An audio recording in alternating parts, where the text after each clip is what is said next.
said. No, the Mark Ongeoni, there's not going to be any fair hearing in ODM. Mark Ongeoni is the other person, my interior got problem, God.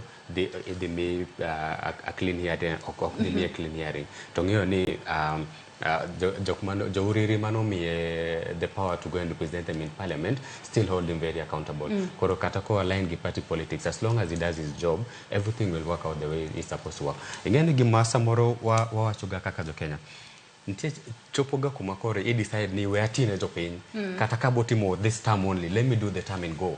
It's not a must. Mondokoro jopinye mungad bura samoro Marco ose decide that decision. Sifuna is very strong in terms of his words. He's very strong in terms of his leadership.